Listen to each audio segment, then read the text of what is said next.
انت ليه يا باشمهندس ما عملتش للبراند بتاعي زي الفيديوهات المنتشره لطفله بتتكلم زي الكبار، ولا حتى عملت حاجه عن اللي حصل في فيصل؟ طب ممكن اعرف بس ايه علاقه الترندات دي بالكاتيجوري اللي احنا شغالين عليه، او هيفيد الماركتنج بتاعنا ازاي؟ بص يا هندسه، اللي كانوا شغالين معايا قبل حضرتك كان اي ترند يظهر يخلوه يمشي مع البراند بتاعي علشان الفيديوهات تجيب مشاهدات.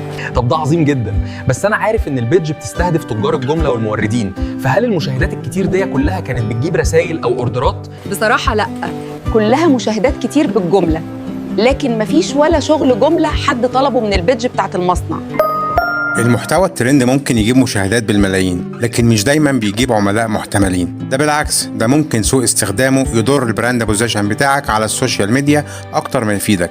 هو مناسب لصفحات التسلية والمنوعات، لكنه مش لبراند عايز يبني جمهور حقيقي. لما تعتمد على ترندات بتجتذب ناس عشوائية مش مهتمة بخدمتك او منتجك، وده يشتت الالجوريزم ويخلي الخوارزميات مش فاهمه مين عميلك المستهدف، والنتيجه متابعين كتير لكن بدون تفاعل حقيقي او مبيعات. وفوق ده كله هتبقى نسخه شبه غيرك وسط زحمه المحتوى. خلاصه الفكره، خلي ليك اسلوبك الخاص اللي يجيب لك ناس شبهك فعلا، الناس اللي يهمك انهم يتابعوك، لان 10 عملاء فقط مهتمين بمجالك افضل بكتير من 100,000 مش فارق معاهم انت بتبيع ايه. تابعني هنا علشان هتلاقي دايما فكره او معلومه تفيدك من واقع السوق. بهاء كرم.